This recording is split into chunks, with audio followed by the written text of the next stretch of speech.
सियावर रामचंद्र की जय। उमापति महादेव की जय। अपने अपने माता पिता की जय। गुरुदेव भगवान की जय। गोस्वामी तुलसीदास जी महाराज की जय।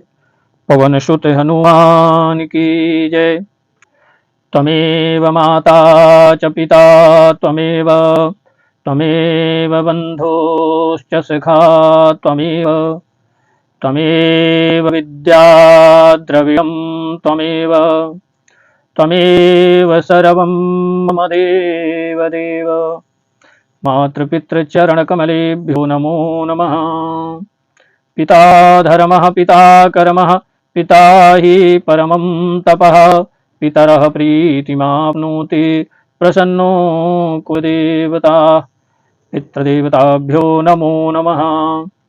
गुरुर्ब्रह्मा गुरुर्विष्णुः गुरुर्देवो महेश्वरः। गुरुः साक्षात् परब्रह्म तस्मै श्री गुरुवे नमः। अखण्डमण्डलाकारं व्याप्तं येन चराचरं तत्पदं दर्शितं येन तस्मै श्री गुरुवे नमः। अज्ञानान्तिमिरान्धस्य ज्ञानाञ्जनशलाकया चक्षुरोन्मीलितं येन तस्मै श्री गुरुवे नमः। गुरुचरणकमलेभ्यो नमो नमः। राम कथा के रसिक तुम भक्ति राशिमति धीर। आय सुहासन लीजिए तेज पुंज कपिवीर। पवन सुत हनुमान की जय। प्रिय दर्शकों, आप सब लोगों के समक्ष बहुत ही सुंदर रामचरितमानस का पाठ करना। पाठ करने से तो कल्याण होता ही है, परमात्मा का नाम लेने से परम कल्याण होता है। जीव मात्र का कल्याण तो भगवत कीर्तन से ही है, भगवत नाम से है। तो जो रामचरितमानस का पाठ करे अथवा श्रीमद् भगवत गीता का पाठ करता है, विष्णु सहस्त्र नाम का पाठ करता है, तो भगवान का नाम हमारी हर श्वास में भगवान नाम का विराजमान हो जाए, जिससे कि हमारा कल्याण हो। उद्देश्य केवल जीवन का इतना ही होता है। और हम आप सबको भगवान नाम का कीर्तन करना चाहिए। जीवन तो ऐसे भी बड़ा अनमोल है, और इस मूल्यवान जीवन जीने के लिए भगवत कृपा होना बहुत ही अनिवार्य है।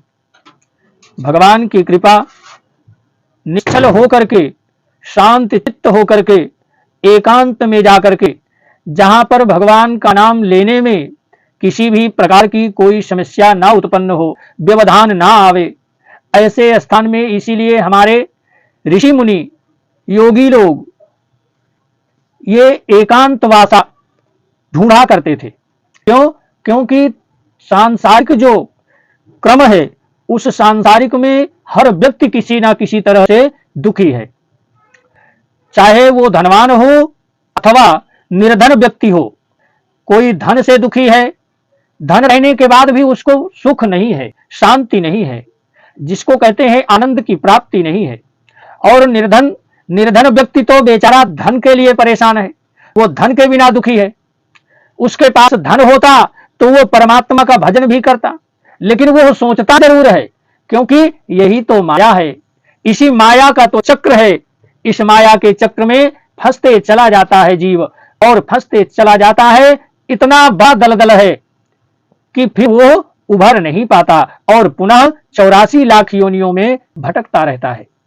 तो आवागमन के ये जो संसार में हमारे आवागमन का चक्र है, इस चक्र से मुक्ति हमारी कैसी हो, किस प्रकार से हो, कौन सी विधि है जिसके कारण, जिसको करने से, तो कहते हैं कि यदि, देखिए बहुत साधारण सी बात है, हम शालिग्राम शिला यदि घर में रखते हैं, ऐसे तो शालिग्राम भगवान का पूजन करना चाहिए, ज्यादा कुछ नहीं होता। तो भी थोड़ा बहुत कुछ ना कुछ उनको जो है धूप दीप नैवेद्य स्नान आदि करा देना चाहिए। ज्यादा ना कुछ होने के बाद आने वाले समय में मैं एक वीडियो बहुत सुंदर सा भगवान श्री शालिग्राम की अर्चना, शालिग्राम भगवान की पुष्पांजलि, शालिग्राम भगवान की आरती, यह सब जो है मैं विधिवत वीडियो में आपके समक्ष प्रस्तुत करूंगा।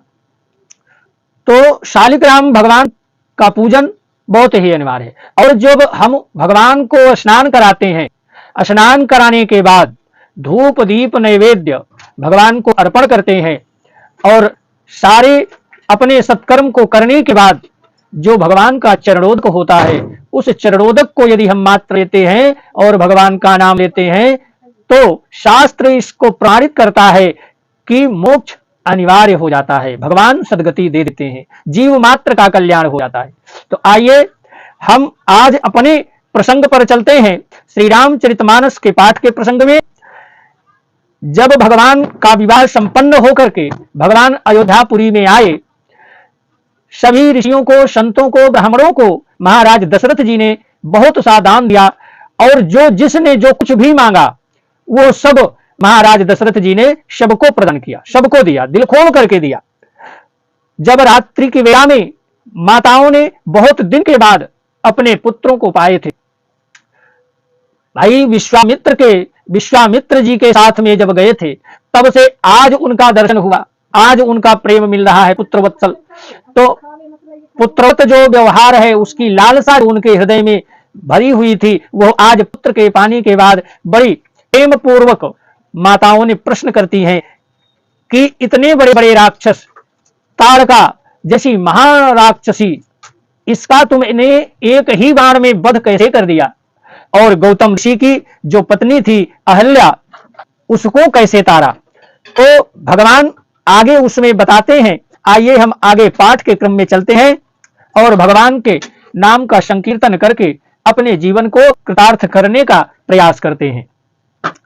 मंगल भवन अमंगल हारी, द्रबहु सुदशरथ अजीर बिहारी।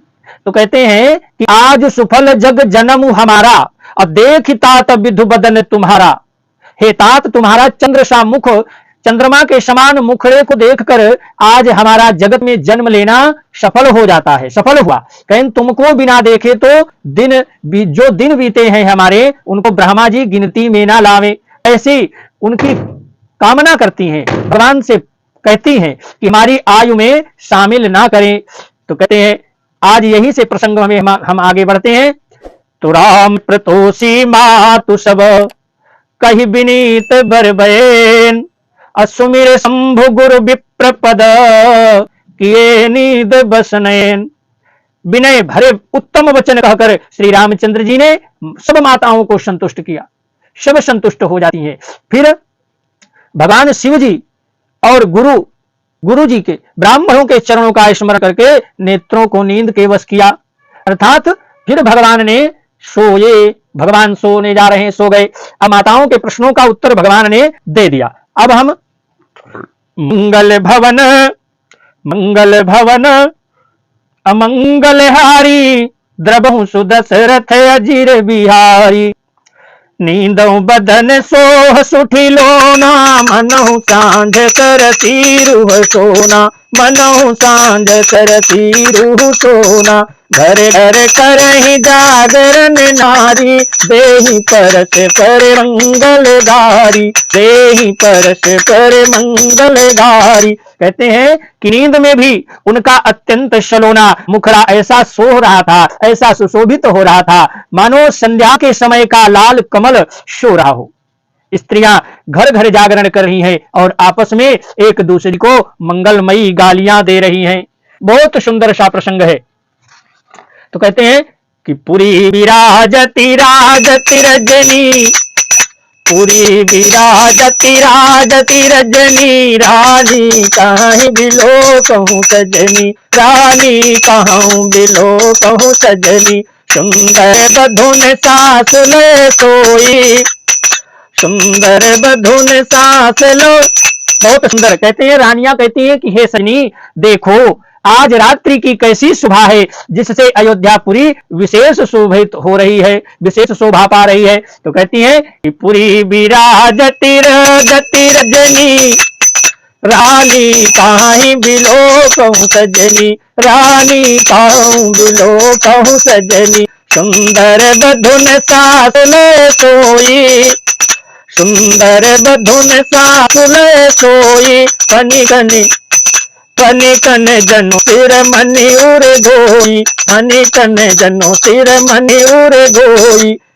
तो कहती हैं कि यूं कहती हुई सासुएं सुंदर बहुओं को लेकर के सो जाती हैं, अपने शयन कक्ष में गई, बहुओं को साथ में लेकर के और सो गई। तो कहते हैं मानो सर्पों ने अपने सिर की मड़ियों को हृदय में छिपा लिया हो, इतना प्रेम।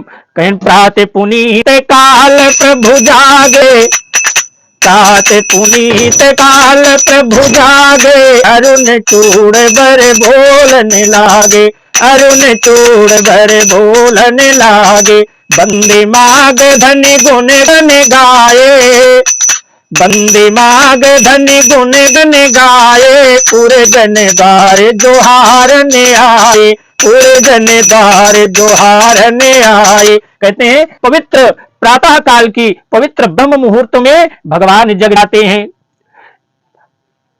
मुर्गे सुंदर बोलने लगे। जब पहले गांव की भी एक कहावत है कि हम कब उठते थे, तो पहले घड़ी उतना सबके पास संभव नहीं थी कि समय देखा जा सके, सबके पास इतना धन भी नहीं था। तो कहते हैं कि जगते कैसे थे, क्योंकि मुर्गे का एक स्वभाव होता है। मुर्गा आप जानते होंगे, जो ये जीव होता है मुर्गा, वो सुबह 4 बजे 3:30 बजे ही बोलता है, 4 बजे। अब का नहीं, पहले तो यही था। तो कहते हैं कि 4 बजे जब बोलता था तो लोग समझ जाते थे कि अब जो है भोर हो गया, ब्रह्म मुहूर्त हो गया है। तो मुर्गे सुंदर बोलने लगे और भाट और मागधों ने गुणों का गान किया। त्रा नगर के लोग द्वार पर जोहार करने को आए, सब लोगों ने एक दूसरे को जोहार कर रहे हैं, जोहार प्रणाम कर रहे हैं, बहुत सुंदर है। तो कहते हैं कि बंदे बेप्र सुर गुरु पितु माता, बंदे बेप्र सुर गुरु पितु माता, पाई असीस मुदित सब भ्राता, पाई असीस मुदित सब भ्राता। ब्राह्मणों और देवताओं, गुरु, पिता और माताओं की वंदना करके आशीर्वाद पाकर सब भाई प्रसन्न होते हैं, बहुत प्रसन्न हुए।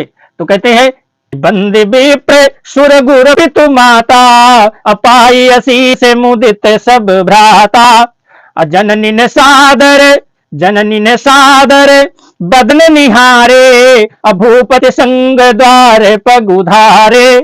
तो कहते हैं कि माताओं ने आदर के साथ उनके मुखों को देखा और फिर वे राजा के साथ दरवाजे बाहर पधारे। तो कहते हैं कि मंगल भवन अमंगल हारी, देवहूं तो दशरथ अजीर बिहारी, कीन सौत सब सहज सुचि, शीतल कीन सौत सब सहज सुचि, सरित पुनीत नाई, प्रात क्रिया करितात पही, प्रात क्रिया करितात पही, आए चारु भाई। कहते हैं कि स्वभाव से ही पवित्र चारों भाइयों ने सब शौचादि से निवृत्त होकर के और पवित्र सरयू नदी में स्नान किया और प्रातः क्रिया संध्या वंदनादि करके वे पिता के पास से आए। अपने पिताजी के पास भगवान अपने भाइयों के साथ वहां पहुंचते हैं। देखिए, द्विज को तो संध्या बहुत ही अनिवार्य है। लोग कहते जरूर है कि गृहस्थ आश्रम में नहीं हो पाता। क्यों नहीं हो पाता? भगवान भी तो गृहस्थ थे। भगवान हमको जो उन्होंने यह मनुष्य रूप में अवतरित होकर के जो मार्ग बतलाए हैं, और उस मार्ग पर जब हम नहीं चलते हैं तभी हमारा भटकना होता है, मार्ग हमारा भटक जाता है।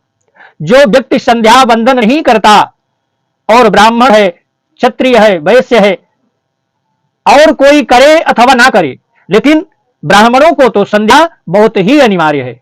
ब्राह्मण जो संध्या वंदन नहीं करते, 3 बार की संध्या, ब्रह्म मुहूर्त में सुबह की संध्या, और मध्याह्न यानी कि दोपहर मध्याह्न की संध्या, और सायंकालीन की संध्या, सायंकालीन बेला में जो संध्या की जाती है, इन तीनों संध्याओं को करना बहुत ही जरूरी है। क्योंकि हमारा जो जीवन है, इस जीवन में हमसे अनगिनत पाप होते हैं। हम जानबूझ करके पाप नहीं करते, परंतु पाप हो जाता है, और उस पाप का शमन संध्या के माध्यम से ही शमन होता है। मान लीजिए रास्ते में कोई व्यक्ति जा रहा है, उसके पांव तले छोटे छोटे जीव पड़ गए, मर जाएंगे, तो वो तो हमारे अनजाने का पाप हुआ, जीव हत्या हुई। तो जीव हत्या का जो पाप हमको लगता है, उस पाप को शमन करने के लिए संध्या बहुत ही जरूरी है। और एक बात और कि संध्या जो व्यक्ति नहीं करता, चाहे वो आचार्यगण हो और चाहे वो ब्राह्मण हो, उसके हाथ का सच पूछिए तो पानी ग्रहण नहीं करना चाहिए। ऐसा विधान है, शास्त्र ऐसा कहता है। तो कहते हैं कि कीन सोच सब सहज सुचित, असरित पुनीत नहाय, प्रातिक्रिया गरितात पही, आए चारु भाई। नित्य नैमित क्रिया से निवृत्त होकर के और पवित्र सरयू नदी में स्नान करके प्रातः क्रिया संध्या वंदना करके भगवान अपने पिताजी के पास आते हैं। नवान्न परायण तीसरा विश्राम है। तो कहते हैं कि मंगल भवने मंगल हारी, द्रबहु सुदशरथ अजीर बिहारी, अभूप बिलोगी लिए उड़लाई, बैठे हर सिर जाय सुपाई। राजा ने देखते ही उन्हें हृदय से लगा लिया, तदनंतर वे आज्ञा पाकर हर्षित होकर बैठ जाते हैं। श्री रामचंद्र जी के दर्शन कर और नेत्रों के लाभ की बस यही सीमा है। परमात्मा का दर्शन सुबह सुबह हो जाए। किसी भी प्रकार से हमारे पास हमारी उतनी सामर्थ्य नहीं है, हमारा उतना तप नहीं है, तपस्या नहीं है, जप नहीं है, योग नहीं है, इसलिए भगवान हमारे इन तुच्छ नेत्रों से दर्शन नहीं दे सकते, हम इनसे देख नहीं सकते, हमारी नजरें उतनी तीव्र नहीं है। लेकिन भगवान की मूर्ति का दर्शन तो हम प्रतिदिन अपने घर में कर सकते हैं। तो और मूर्ति का दर्शन करने से भगवान के साक्षात्कार का दर्शन का लाभ होता है। तो ब्रह्म मुहूर्त में आप सब संध्या वंदना आदि करिए और अपने जीवन को सफल बनाइए। तो कहते हैं कि महाराज दशरथ जी ने जैसे ही भगवान को देखते हैं तो अपने हृदय से लगा लेते हैं और भगवान पिता की आज्ञा पाकर के प्रसन्नता से बैठ जाते हैं। और उन नेत्रों को क्या पूछना जिसने भगवान का स्वयं साक्षात्कार किया हो, स्वयं दर्शन कर रहे हो, जिनके घर में पुत्र वत व्यवहार हो, पुत्र बनकर के भगवान वहां नर लीला कर रहे हैं। तो कहते हैं कि ऐसा अनुमान पाकर सारी सभा शीतल हो जाती है। तो कहते हैं कि भूपि बिलो के लिए उड़लाई, और बैठे हर सिर जाय सुहाई, देखी राम सब सभा जुड़ानी, लोचन लाभ अवधि अनुमानी, लोचन लाभ अवधि अनुमानी। अर्थात सबके तीनों प्रकार के ताप, कष्ट, रोग, दोष सब दूर हो जाते। भगवान जिसको स्पर्श कर लेना उसकी सारी समस्याओं का समाधान हो जाता है। तो कहते हैं कि मुनि वशिष्ठ मुनि कौशिक आए, मुनि वशिष्ठ मुनि कौशिक आए, सुभग आसन मुनि बैठाए, सुभग आसन मुनि बैठाए, सुतन समेत पूजी पद लागे, सुतन समेत पूजी पद लागे, निरखि राम गो गुरु अनुरागे, निरखि राम गो गुरु अनुरागे। कहते हैं फिर मुनि वशिष्ठ जी और विश्वामित्र जी आ जाते हैं और राजा ने उनको सुंदर आसनों पर बैठाया और पुत्रों समेत उनकी पूजा करके उनके चरणों में लेट जाते हैं, साष्टांग दंडवत करते हैं। दोनों गुरु श्री राम जी को देखकर प्रेम मुग्ध हो जाते हैं। तो वशिष्ठ जी क्या कहते हैं कि काहीं वशिष्ठ धर्म इतिहासा, काहीं वशिष्ठ धर्म इतिहासा, सुनहि मही तु सहित निवासा, सुनहि मही तु सहित निवासा, मुनि मन अगम गादि सुत तरनी, मुनि मन अगम गाद सुत तरनी, मुदित वशिष्ठ विपुल विधि भरनी, बोले वामदेव सब साची, कीरति कलित लोकति हुमाची, कीरति कलित लोकति हुमाची। सुनि आनंद भयो सब काहू, सुनि आनंद भयो सब काहू, राम लखन उरे अधिक उठाहू, राम लखन उरे अधिक उठाहू। कहते हैं कि वशिष्ठ जी धर्म के इतिहास कहने लगते हैं और राजा रनिवास सहित सुन रहे हैं। मुनियों के मन को बहुत ही अगम्य है। ऐसी विश्वामित्र जी की करनी को वशिष्ठ जी ने आनंदित होकर के बहुत प्रकार से वर्णन किया। और वामदेव जी बोलते हैं कि ये सब बातें सत्य हैं। विश्वामित्र जी की सुंदर कीर्ति तीनों लोकों में छाई हुई है। यह सुनकर किसी को बहुत आनंद प्राप्त हुआ। श्री राम लक्ष्मण के हृदय अधिक उत्साह हुआ, आनंद हुआ। तो मंगल भवन अमंगल हारी, द्रबहु सुदशरथ अजीर बिहारी। अमंगल मोद उछाहनित, जाहि दिवस यही भांति। उमगी अवध आनंद भरी, अवध अधिक अधिक अधिकाति, अधिक अधिक अधिकाति। नित्य ही मंगल आनंद उत्सव हो रहे हैं। इस तरह आनंद में दिन बीतते जाते हैं। अयोध्या आनंद से भरकर उमड़ पड़ी। आनंद की अधिकता अधिक अधिक बढ़ती ही जा रही है। तो कहते हैं कि सुदिन सोधि कल कंगन छोरे, अमंगल मोद विनोद न थोरे। नित नव सुख सुर देख सिहाही, अवध जन्म जाचहि विधि पाही। अच्छा दिन शुभ मुहूर्त शोध कर सुंदर कंकड़ खोले गए। मंगल आनंद विनोद सब कम नहीं हुए। अर्थात इस प्रकार नित्य नए सुख को देखकर देवता भी सिहाते हैं। अयोध्या में जन्म पाने के लिए ब्रह्मा जी से याचना करते हैं। कहते हैं कि विश्वामित्र चलन नित चाही, राम सप्रेम विनय बस करही। दिन दिन सय गुण भूपति भाऊ, देख सराह महामुनि राऊ। विश्वामित्र जी नित्य ही चलना, अपने आश्रम जाना चाहते हैं, पर रामचंद्र जी के स्नेह और विनय वश रह जाते हैं। दिनों दिन राजा का 100 गुना भाव प्रेम देखकर मुनिराज विश्वामित्र जी उनकी सराहना करते हैं। तो कहते हैं कि मागत विदाराऊ अनुरागे, सुतन समेत ठार भे आगे। अनाथ सकल संपदा तुम्हारी, मैं सेवक समेत सुत नारी। अंत में जब विश्वामित्र जी ने विदा मांगी तब राजा प्रेम मग्न हो गए और पुत्रों के सहित आगे खड़े हो गए। बोले, हे नाथ, यह सारी संपदा आपकी है, मैं तो स्त्री पुत्र सहित आपका सेवक मात्र हूं। तो कहते हैं कि कर बिसरा लड़िकन पर छोहू, दर्शन देते रहब मुनि मोहू। हे मुनि, मेरे बच्चों पर, मेरे लड़कों पर सदा स्नेह करते रहिएगा और मुझे दर्शन भी देते रहिएगा। तो कहते हैं कि अस कहिराऊ सहित सुत रानी, अस कहिराऊ सहित सुत रानी। अपरे उच्चरण मुख आव न बानी, परे उच्चरण मुख आव न बानी।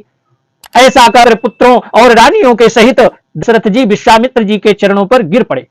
प्रेम विह्वलता, प्रेम में विह्वल हो जाने के कारण उनके मुंह से बात नहीं निकलती।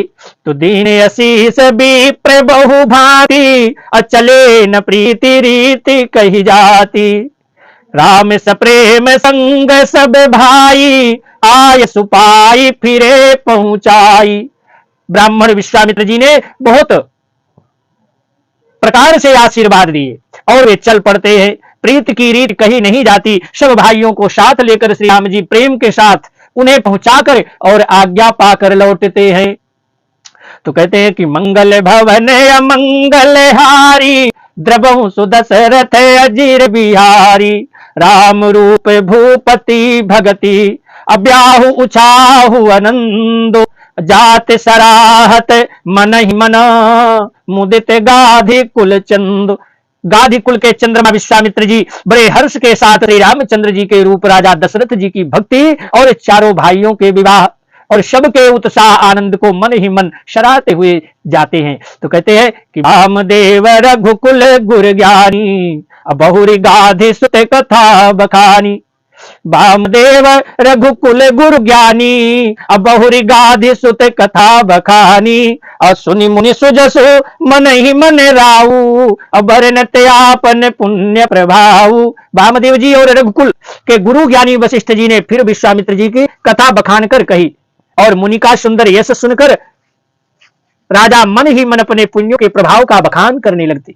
तो कहते हैं कि बहुरे लोग रजाय सुभयऊ, असुतन समेत नपति गृह गयऊ, जहाँ तहाँ राम ब्याहु सब गावा, सुजस पुनीत लोक तिहु छावा, सुजस पुनीत लोक तिहु छावा। आज्ञा हुई तब सब लोग अपने अपने घरों को लौटे और राजा दशरथ जी भी पुत्रों सहित महल को गए।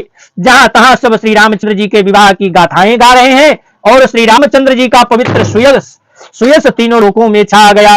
तो आए ब्याही राम घर जब ते, आए ब्याही राम घर जब ते, घसई आनंद अवध सब तब ते, आए ब्याही राम घर जब ते, घसई आनंद अवध सब तब ते, प्रभु विवाह जस भयऊ साहू सकई न भरनी, प्रभु विवाह जस भयऊ साहू सकई न भरनी, गिरा नर नाहू सकई न भरनी, गिरा अहि नाहू। क्या कहते हैं कि जब से श्री रामचंद्र जी का विवाह करके घर आए हैं तब से सब प्रकार का आनंद अयोध्या में आकर बसने लगता है। और प्रभु के विवाह में जैसा आनंद उत्साह हुआ उसे सरस्वती और शरपों के राजा शेष जी भी नहीं कह सकते। बहुत ही सुंदर। कवि कुल जीवन पावन दानी, कवि कुल जीवन पावन दानी, राम सिया जसु मंगल खानी, राम सिया जसु मंगल खानी, ते मैं कछु कहा बखानी, ते मैं कछु कहा बखानी, करन पुनीत है तु निज बानी, करन पुनीत है तु निज बानी। कहते हैं कि श्री सीताराम जी के यश को कवि कुल के जीवन को पवित्र करने वाला और मंगलों की खान जानकर इसे मैंने अपनी वाणी को पवित्र कर लिए, पवित्र करने के लिए कुछ थोड़ा सा बखान कर कहा। तो कहते हैं कि मंगल भवन अमंगल हारी, द्रबहु सुदशरथ अजीर बिहारी, अन्य निज निज गिरा पावन करन कारण, राम जसु तुलसी कहो।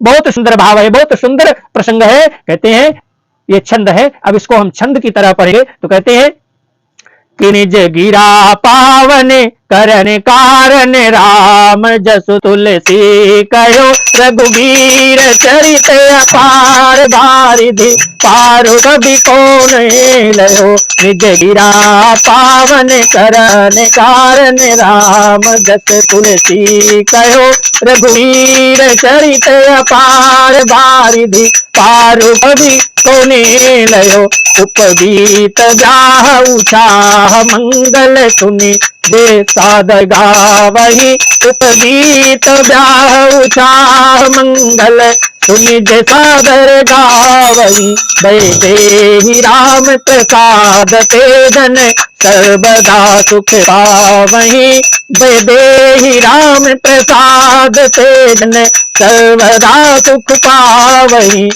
सियर घुड़ीर विवाहु दे सप्र। क्या कहे? सियर घुड़ीर विवाहु देश प्रेम गावही सुनहि, अतिन कहूँ सदा उछाहु, मंगलायतन मंगलायतन राम जसु, तिन कहूँ सदा उछाहु अमंगलायतन राम जसु। तो कहते हैं कि अपनी वाणी को पवित्र करने के लिए गोस्वामी तुलसीदास जी ने राम का यश कहा, नहीं तो श्री रघुनाथ जी का चरित्र अपार समुद्र है, किस कवि ने उसका पार पाया क्या। कहते हैं जो लोग यज्ञोपवीत और विवाह के मंगलमय उत्सव का वर्णन आदर के साथ सुनकर गावेंगे, वे लोग श्री जानकी जी और श्री रामचंद्र जी की कृपा से सदा सुख पावेंगे। ये गोस्वामी तुलसीदास जी कह रहे हैं। गोस्वामी तुलसीदास जी ने हम सबको बहुत ही अद्भुत और बहुत सरल भाषा में हम लोगों के सामने एक ऐसा ग्रंथ रख दिया जिसमें भगवान की कीर्ति, उनके गुणानुवाद सुन करके, पाठ करके, गा करके हम अपने आप को कृतकृत्य कर सकते हैं। तो श्री सीता जी और रघुनाथ जी के विवाह और प्रसंग को जो लोग प्रेम पूर्वक गाते हैं, सुनते हैं, उनके लिए सदा उत्साह, आनंद ही उत्साह है। कहते हैं उत्साह है क्योंकि श्री रामचंद्र जी का यश मंगल का धाम है। तो बोलिए सियावर रामचंद्र की जय। तुम तो जई हो पवन सुत, तुम्हें कहूं कर जोरी, बार बार सिया राम लखन पद सुरति करायहु मोरी। अकथा विसर्जन होत है, सुनहु वीर हनुमान, जो जन जहां से आई हो, सोता करो पयान। सियावर रामचंद्र की जय। उमापति महादेव की जय। गोस्वामी तुलसीदास जी महाराज की जय। पवन सुत हनुमान की जय।